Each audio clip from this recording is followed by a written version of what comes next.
Springfield, Illinois turned out in an incredible show of admiration and affection for Abraham Lincoln, its martyred president.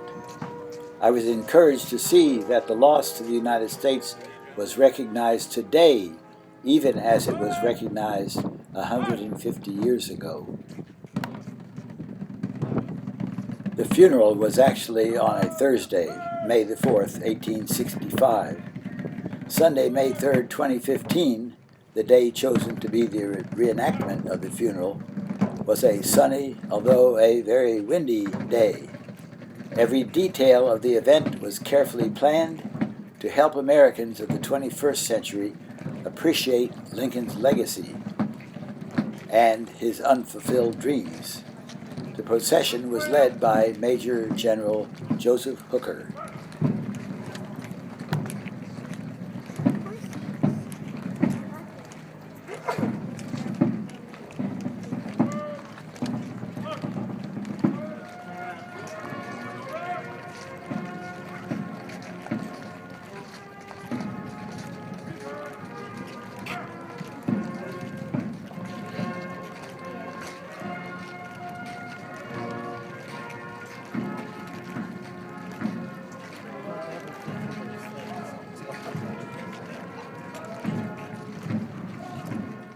Following the Union soldiers came the hearse, a fine replica of the original, spearheaded by the Staub Funeral Homes and built by Jack G. Feather, who said, "I know firsthand the importance of not forgetting the history that shapes our lives."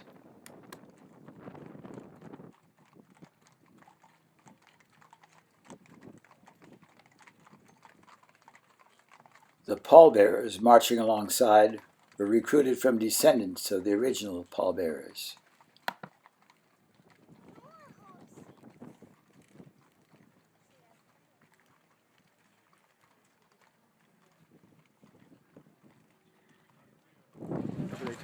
Next came Old Bob, draped in black and led by a stand-in for Reverend Henry Brown, a neighbor of Lincoln's who often cared for the aging horse.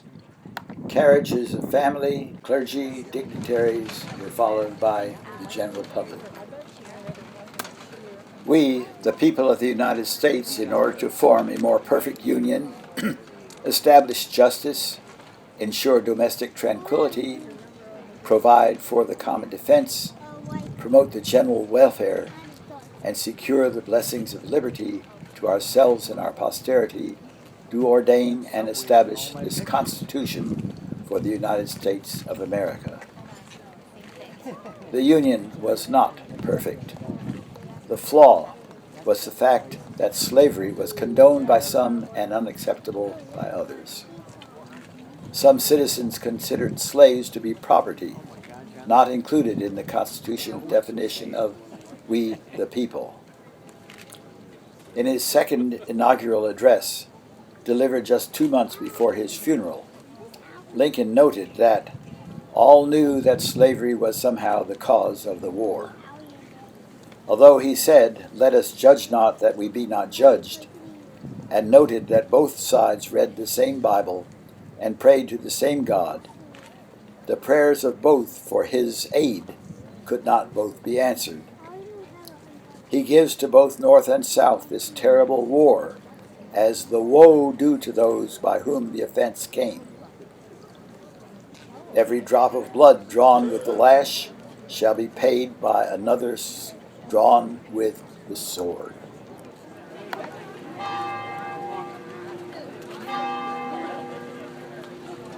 I think this was Lincoln's church here. I could be wrong on that, but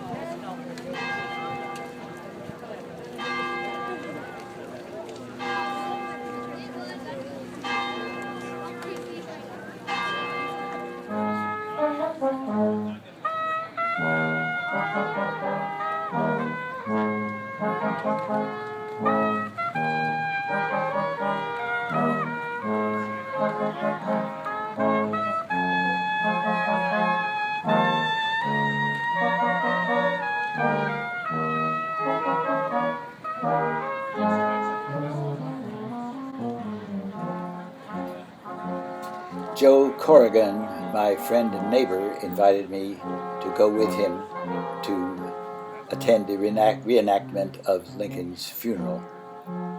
We went by Amtrak and arrived at Cathedral Church of St. Paul Episcopal in Springfield for a 9:15 program with 3 speakers: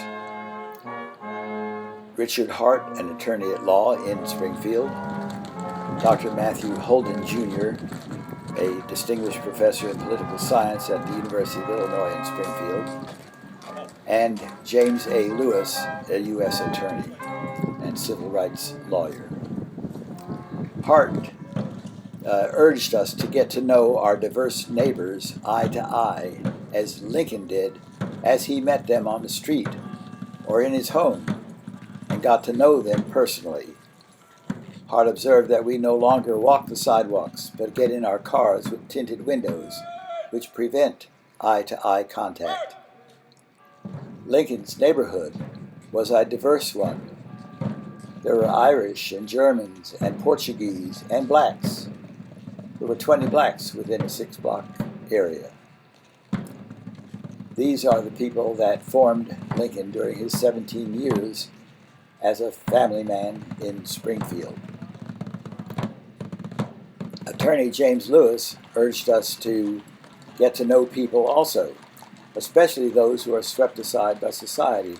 Talk with those having problems, the poor, those who are struggling. Walk with them, talk with them, kneel with them, he said. That is the way to make change. Then he held up a 1960s photo of protesters kneeling in the street as they faced arrest in Mississippi. Lewis, a young civil rights attorney at the time, was one of those kneeling. Both Hart and Lewis looked up to Lincoln as the inspiration for dreams of freedom, equality, and justice. The other speaker, Dr. Holden, a black man, on the other hand, gave his attention to how the dreams had failed. He pointed out, citing various examples, showing how a counter-emancipation movement began as soon as the 13th, 14th, and 15th Amendments became the law of the land. The failure of the dream has dominated American culture for the past century and a half, he contended. His point was that it's not enough to pass legislation. People have to change. So that was the message for the morning, that the people, we need to get to know our neighbors, get to know those who are different from us, and to understand them, and to walk with them, talk with them, kneel with them, and meet them eye to eye.